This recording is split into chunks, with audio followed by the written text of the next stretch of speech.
दोस्तों नमस्कार। ये है मार्गदर्शन फॉर सिविल सर्विसेज। मैं अनुराग चौधरी। दोस्तों आज की वीडियो में हम देखेंगे राजनीति विज्ञान का महत्वपूर्ण टॉपिक जनमत या लोकमत यानी कि पब्लिक ओपिनियन। इसके अंतर्गत हम देखेंगे जनमत क्या है, जनमत का अर्थ क्या है, विभिन्न विद्वानों द्वारा इसकी कौन कौन सी परिभाषाएं दी गई हैं, जनमत की प्रमुख विशेषताएं क्या हैं और जनमत, बहुमत और सर्वमत यानी कि सामूहिक मत में प्रमुख अंतर कौन कौन हैं। इसके अलावा जनमत निर्माण के प्रमुख साधन कौन कौन से हैं तथा स्वस्थ जनमत के निर्माण में प्रमुख बाधाएं कौन कौन सी हैं, और अंत में हम देखेंगे इसका निष्कर्ष। दोस्तों इसका पीडीएफ लिंक मैं डिस्क्रिप्शन बॉक्स में डाल दूंगा, आप वहां से इसका नोट्स भी डाउनलोड कर लीजिएगा। तो आइए शुरू करते हैं आज का वीडियो। जनमत, अर्थ, परिभाषा, विशेषताएं, जनमत निर्माण के साधन एवं महत्व। जनमत क्या है, आइए इसके बारे में जान लेते हैं। तो आधुनिक युग लोकतांत्रिक युग है। लोकतंत्र से तात्पर्य जनता द्वारा जनता के लिए जनता का शासन, जैसा कि अब्राहम लिंकन कहते हैं। लोकतंत्रात्मक सरकार के लिए तो लोकमत अनिवार्य है ही, अन्य प्रकार की शासन व्यवस्थाओं में भी जनमत महत्वपूर्ण भूमिका निभाता है। सरकार का स्वरूप चाहे एक तंत्रात्मक हो, राजतंत्रात्मक हो, शासन के लिए जनमत का होना अत्यंत आवश्यक है।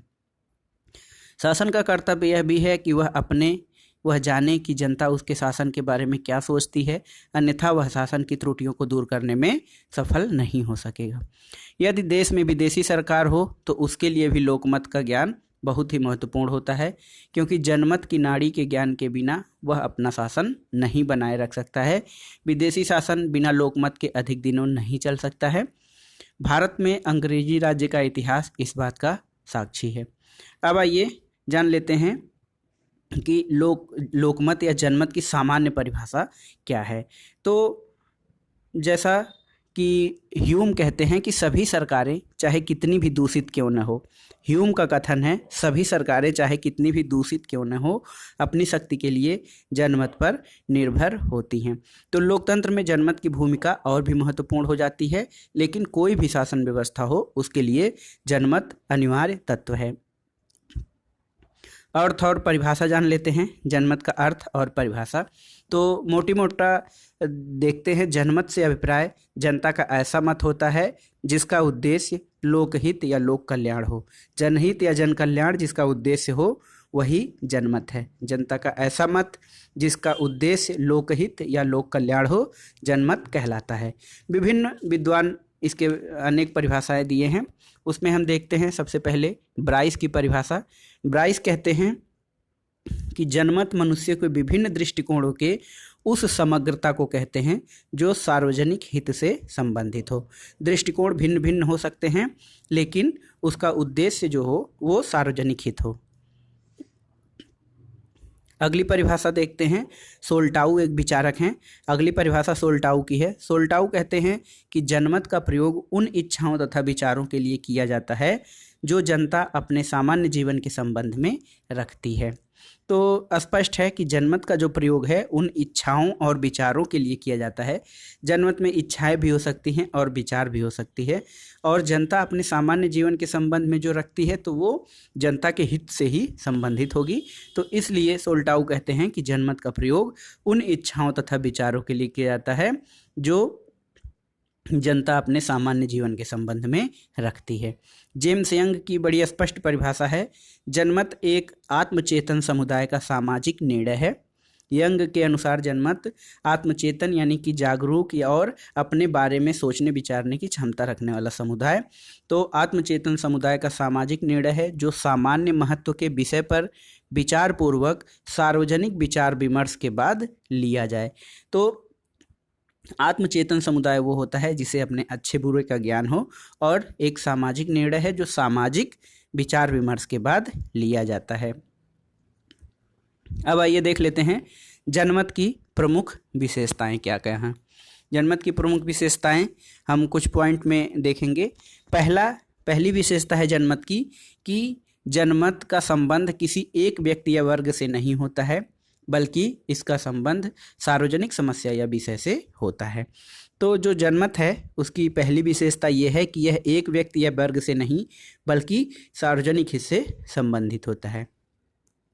दूसरी विशेषता है किसी एक महत्वपूर्ण या प्रभावशाली का मत भी जनमत नहीं कहा जा सकता है। जनमत एक ही महत्वपूर्ण व्यक्ति या कुछ प्रभावशाली लोगों का मत नहीं है। तीसरी विशेषता है यह बहुमत या सामूहिक मत भी नहीं है। तो जनमत एक मत या सर्वमत या बहुमत भी नहीं है। सार्वजनिक हित, जनमत की विशेषता में जो सार्वजनिक हित है, तो जनमत सार्वजनिक हित से संबंध रखता है। पांचवी विशेषता है जनमत की कि ये अस्थायी धारणा नहीं है। जनमत कोई अस्थायी धारणा नहीं है, क्योंकि कभी कभी जो मुद्दा आज सार्वजनिक हित से संबंधित हो वो कल ना हो, तो इसलिए जो जनमत होता है वो अस्थायी नहीं होकर परिवर्तनशील है और ये समय के साथ बदलता रहता है। छठी विशेषता है जनमत की शक्ति महान होती है। तो क्लियर है कि जनमत की शक्ति महान होती है क्योंकि यह सार्वजनिक विषय सार्वजनिक निर्णय के रूप में लिया जाता है। सातवां है परिस्थितियों के अनुसार परिवर्तन। तो जनमत में परिस्थितियों के अनुसार परिवर्तन भी होता रहता है। तो हमने देख लिया जनमत की प्रमुख विशेषताएं कौन कौन सी हैं। अब आइए देखते हैं जनमत निर्माण के साधन। जनमत निर्माण के साधन कौन कौन से हैं। तो जनमत किसी एक निश्चित समय में बैठकर लिया गया निर्णय नहीं है। यह एक सार्वजनिक विचारधारा है जो किसी सार्वजनिक विषय पर धीरे धीरे पनपता है, फैलता है, विचार विमर्श के आधार पर पुष्ट होता है और एक सामान्य हित के विचार के रूप में स्वीकार किया जाता है। ऐसे जनमत के निर्माण में अनेक साधन और कारक सहायक होते हैं। तो देख लेते हैं जनमत निर्माण के कौन कौन से साधन हैं। पहला साधन देखते हैं विचारों का आदान प्रदान और सार्वजनिक वाद विवाद। तो सबसे पहले किसी विषय पर कुछ विचार उत्पन्न होते हैं जो चर्चा के विषय बनते हैं। इस विषय पर लोगों में परस्पर विचार विमर्श होता है। इस प्रकार के विचारों के आदान प्रदान से उस विचार पर व्यक्ति अपने अपने विचार पक्ष और विपक्ष में व्यक्त करते हैं और धीरे धीरे किसी निश्चित सिद्धांत पर पहुंचते हैं। विचारों के आदान प्रदान में सार्वजनिक वाद विवाद होता है और इस वाद विवाद पे तर्क वितर्क होते हैं और एक महत्वपूर्ण विवेकपूर्ण निर्णय पर पहुंचने का प्रयास किया जाता है। जनमत निर्माण का दूसरा प्रमुख साधन है प्रेस तथा समाचार पत्र। तो समाचार पत्र आज जनमत निर्माण का सबसे सशक्त माध्यम है। समाचार पत्रों में देश विदेश की समस्याओं का समाचार छपता है। इसमें इन समस्याओं के संबंध में विविध प्रकार के विचारों से अवगत होते रहते हैं। इन विचारों के आधार पर समाज में किसी सार्वजनिक विषय या समस्या के संबंध में जनमत तैयार होता है। इस प्रकार देखा जाए तो प्रेस और समाचार पत्र जनमत तैयार करने में सहायक हैं। तीसरा साधन है रेडियो, टेलीविज़न और सिनेमा। रेडियो, टेलीविज़न और सिनेमा जनमत निर्माण में उसी प्रकार सहायक हैं जिस प्रकार से प्रेस और समाचार पत्र। समय समय पर रेडियो और टेलीविज़न पर विद्वानों और राजनेताओं के विशिष्ट व्यक्तियों की वार्ताएं प्रकाशित होती हैं और लोग उनके विचारों से अवगत होते हैं। इन विषयों पर लोग स्वयं विचार करते हैं और इस प्रकार एक जनमत का निर्माण होता है। चौथा कारक है जनमत निर्माण का मंच या सार्वजनिक भाषण। तो वर्तमान लोकतंत्र में सार्वजनिक सभाओं में जन नेताओं के द्वारा भाषण देना सामान्य नहीं होता है। आज के ध्वनि विस्तारक यंत्र के माध्यम से हजारों लोगों तक भाषण देकर नेता अपने विचारों से जनता को अवगत कराते हैं और भिन्न भिन्न समस्याओं पर विचार करने के लिए उन्हें प्रेरित करते हैं। राजनेता पहुंचकर सार्वजनिक सभाएं करते हैं और अपने तथा दल के नीतियों से अवगत भी कराते हैं। शिक्षण संस्थाएं यानी कि एजुकेशनल इंस्टीट्यूट जनमत निर्माण में बहुत महत्वपूर्ण साधन है। शिक्षण संस्थाएं पठन पाठन के कार्य के लिए हैं, परंतु समय समय पर कुछ समस्याओं पर वाद विवाद प्रतियोगिताएं होती हैं। पठन पाठन के बीच शिक्षक विद्यार्थियों को अपने विचारों से अवगत कराते हैं। समय समय पर अनेक बाहरी विद्वान भी विद्यालयों में आते हैं और अपने विचार व्यक्त करते हैं। छठा है धार्मिक तथा सामाजिक संस्थाएं। अनेक धार्मिक और सामाजिक संस्थाएं समाज सुधार और धार्मिक प्रचार के लिए सभाएं करती हैं और उनमें अपने विचारों को व्यक्त भी करती हैं। ये जो धार्मिक सार्वजनिक सभाएं केवल धार्मिक या सामाजिक विचारों तक सीमित नहीं रहती हैं। इन सभाओं में अनेक सार्वजनिक समस्याओं पर भी विचार व्यक्त किया जाता है और इस संबंध में लोग विद्वानों के विचारों से अवगत होते हैं और स्वयं अपने विचार निर्धारित करते हैं। सातवां साधन है राजनीतिक दल और दबाव समूह। तो लोकतांत्रिक प्रणाली में राजनीतिक दल महत्वपूर्ण राजनीतिक व्यवस्था के आधार हैं। राजनीतिक दल विभिन्न राजनीतिक, सामाजिक, आर्थिक विषयों पर अपने दल की नीति निर्धारित करते हैं और उन्हें जनता तक पहुंचाते हैं। इसी प्रकार दबाव समूह भी किसी ऐसे मुद्दे पर सरकार पर दबाव बनाने का कार्य करते हैं जिससे सार्वजनिक हित या कल्याण का मार्ग प्रशस्त हो या सार्वजनिक हित या कल्याण की प्राप्ति हो। तो इस प्रकार राजनीतिक दल और दबाव समूह भी जनमत निर्माण के प्रमुख साधन हैं। इसके अलावा 8वां प्रमुख साधन है साहित्यकार, लेखक और कवि। तो साहित्य भी जनमत निर्माण का प्रमुख साधन है। लेखक, कवि, नाटककार, कहानीकार अपने अपने विशिष्ट विधाओं के माध्यम से जन जागरण करते हैं। एक कहावत भी है कि कलम तलवार से अधिक शक्तिशाली है। जो काम सिपाही, सेना, राजनेता या धार्मिक गुरु नहीं कर सकते हैं वह कवि या लेखक हास्य या व्यंग्य या साहित्यिक विधाओं के माध्यम से करने में सफल हो जाते हैं। इसके अलावा जो अन्य महत्वपूर्ण साधन है जनमत निर्माण का वो है संसद। तो वर्तमान समय में जो व्यवस्थापिका हैं ये भी जनमत निर्माण में सहायक हैं। व्यवस्थापिका के विभिन्न सभाओं में अनेक विषय पर बहस होते हैं और परस्पर विरोधी विचार व्यक्त किए जाते हैं। ये विचार समाचार पत्रों में, रेडियो, टेलीविज़न पर प्रसारित होते हैं। जनता इन विचारों से अवगत होती है और अपने अपने विचार निर्धारित करती है। इस प्रकार जनमत तैयार होता है। तो दोस्तों हमने इसमें देखा कि जनमत निर्माण के प्रमुख साधन कौन कौन से हैं। अब आइए देखते हैं स्वस्थ जनमत के निर्माण में प्रमुख बाधाएं कौन कौन सी हैं। स्वस्थ जनमत किसी भी देश की उन्नति और सफलता के लिए वहाँ स्वस्थ जनमत का होना बहुत ही आवश्यक है। स्वस्थ जनमत का मतलब समझ लीजिए। स्वस्थ जनमत से अभिप्राय होता है वो जनमत जो विकृत न हो, स्वार्थ और संकीर्णता, द्वेष और पक्षपात की भावनाओं से ऊपर उठकर जन कल्याण की भावना से प्रेरित हो, तो वही जनमत स्वस्थ जनमत होता है। स्वस्थ जनमत के निर्माण में जो बाधाएं हैं वो पहला है शिक्षा का अभाव। तो स्वस्थ जनमत के लिए अति आवश्यक है कि जनता शिक्षित हो। जहाँ शिक्षा का अभाव होगा वहाँ जनमत की आशा नहीं की जा सकती है, क्योंकि लोग अपने सार्वजनिक हित से बेखबर होते हैं। अज्ञानता, शिक्षा स्वस्थ जनमत के लिए आवश्यक है ही, ज्ञान भी आवश्यक है। कभी कभी अशिक्षित व्यक्ति भी ज्ञानवान होता है और शिक्षित व्यक्ति अज्ञानी होते हैं। जिन व्यक्तियों में सूझबूझ की क्षमता हो और स्वतंत्र चिंतन कर सकते हो वो स्वस्थ जनमत का निर्माण करते हैं। जहाँ सामान्य जन में ज्ञान की और समझ की कमी होती है वहाँ स्वस्थ जनमत का अभाव होता है। गरीबी स्वस्थ जनमत के निर्माण में बाधा है। निर्धनता अनेक दोषों की जननी है। जो व्यक्ति निर्धन है वह अपनी जीविका जुटाने में इतना व्यस्त रहता है कि उसे नई तथा स्वस्थ चिंतन का अवसर ही नहीं मिल पाता है। अतः निर्धन लोगों के समाज में स्वस्थ जनमत का निर्माण कठिन होता है। चौथी बाधा है आर्थिक विषमता। तो आर्थिक विषमता समाज में यदि आर्थिक समानता या असमानता हो तो समाज धनी और निर्धन, पूंजीपति और श्रमिक जैसे वर्गों में विभाजित हो जाता है।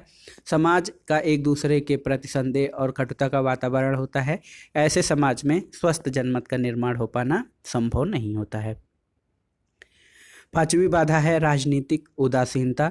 तो राजनीतिक उदासीनता यदि देश के प्रबुद्ध वर्ग, लेखक, कवि या अन्य बुद्धिजीवी लोगों में राजनीतिक उदासीनता हो तो वह स्वस्थ जनमत का अच्छा लक्षण नहीं माना जाएगा। वर्तमान समय में भ्रष्ट और गंदे राजनीति के प्रबुद्ध नागरिकों की आवाज़ सुनाई नहीं देता और न ही कोई उनकी आवाज़ सुनने की कोशिश ही करता है। ऐसी स्थिति में देश की जनता कुछ बहुमूल्य विचारों से वंचित रह जाती है और स्वस्थ जनमत का निर्माण नहीं हो पाता है। इसके अलावा जो स्वस्थ जनमत के निर्माण की और बाधा है वो ये है भ्रष्ट राजनीतिक दल। जनमत के निर्माण में हमने पहले देखा था कि राजनीतिक दलों की महत्वपूर्ण भूमिका होती है। यदि राजनीतिक दल सिद्धांत विहीन हो जाएं, संकीर्ण राजनीति में व्यस्त हो जाएं और अपने निजी स्वार्थों के लिए कार्य करने लगे तो ये दूषित मनोवृत्ति जनमत की संभावना इसमें नहीं हो पाती है।